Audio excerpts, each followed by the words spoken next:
Salut les gars, c'est Julien et aujourd'hui on se retrouve pour une nouvelle vidéo. Aujourd'hui on va papoter d'un sujet que vous connaissez sans doute ou alors que vous ne connaissez pas du tout. On va parler de l'alimentation, mais pas seulement, de l'alimentation basifiante ou acide.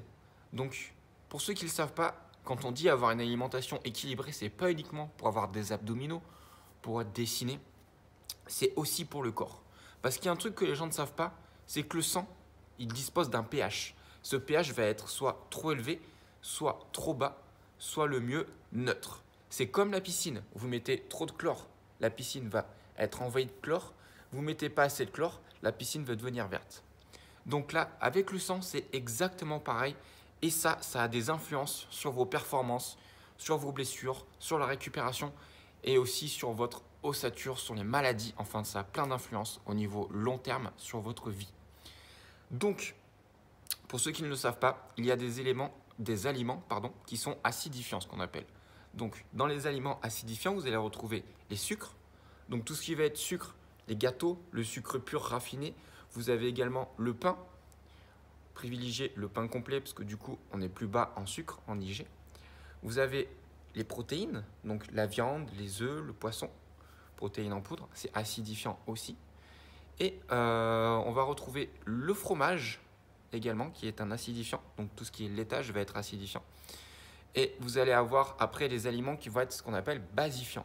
Donc dans les basifiants, on va retrouver tout ce qui est légumes principalement et les crudités. C'est pour ça qu'on vous dit qu'il faut manger des légumes quotidiennement, justement pour équilibrer entre le acide et le basique. Parce que si vous mangez plus d'acide que de basique, bah forcément le pH de votre sang sera acide. Donc pourquoi je vous dis ça? Tout simplement parce qu'à notre époque actuelle, les gens ont tendance à négliger les légumes. Pas forcément, je ne parle pas pour ceux qui font du sport, je parle vraiment pour ceux qui ne font pas forcément du sport, qui restent assis toute la journée, qui n'ont pas envie de se faire chier à cuisiner, qui achètent des nuggets, qui achètent des trucs tout préparés. Et là, on retrouve très souvent des éléments qui ne sont pas basifiants. Les parents n'apprennent pas à leurs enfants à manger des légumes, donc les enfants, ils mangent des trucs tout préparés, des trucs gras, ils mangent du sucre. Et là, tout ça, ça ne vous aide pas.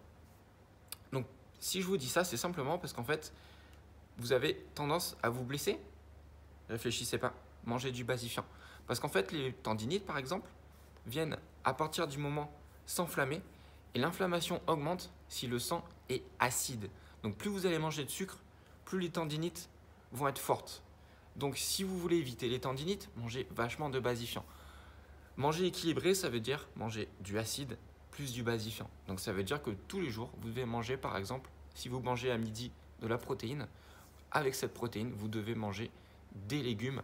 Vous pouvez mettre des glucides, bien évidemment, mais avoir une plus grosse partie de basifiant pour rééquilibrer le tout. Il ne faut pas manger, par exemple, on va dire des protéines, plus des pâtes, plus du fromage. Donc on va dire des pâtes carbo, par exemple. Là, on est sur un total acidifiant. Si en plus derrière, vous vous tapez un dessert avec, je sais pas, un yaourt au sucre ou alors du fromage avec du pain, que de l'acidifiant. Donc il faut privilégier les légumes, les fruits pour équilibrer le tout. Donc c'est un truc que les gens ne savent pas forcément, mais ça a une influence sur votre corps, sur vos performances. Vous avez des performances plus basses parce que le corps, lui, il a du mal à rééquilibrer, donc du coup, il galère. Vous avez des blessures plus facilement parce que du coup, le corps, le sang est beaucoup plus acide. Donc du coup, ça incite à avoir des inflammations aussi bien musculaires que tendinites. Et aussi au niveau ossature, ça peut vous provoquer des problèmes. Et après, évidemment, tout ce qui va être au niveau de la testo, forcément, le corps galère beaucoup plus.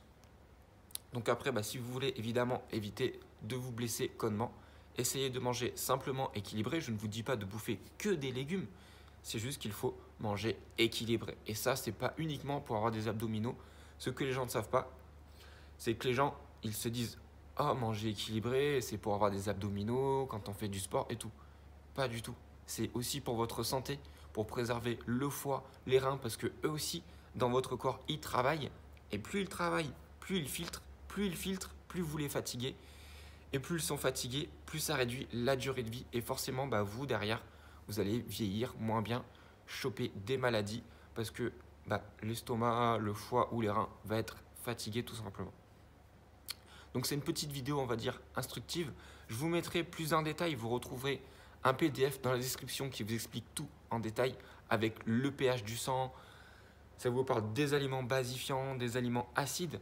Vous comprendrez tout plus en détail. Je ne vais pas rentrer dans les détails dans la vidéo parce que tout le monde ne pourrait pas comprendre.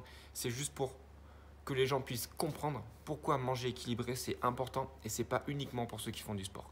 Voilà les gars, nous on se retrouve à la prochaine pour notre vidéo. J'espère que cette petite vidéo vous aura plu. C'était le petit moment instructif de la journée. N'hésitez pas à mettre un gros pouce bleu, à vous abonner et un petit commentaire parce que je vous rappelle que c'est vous qui faites vivre la chaîne et j'ai vraiment besoin de vous pour augmenter le référencement parce que plus on aura de likes et de commentaires, plus YouTube mettra la chaîne en avant. Donc je compte vraiment sur vous les gars. Allez, merci, ciao ciao.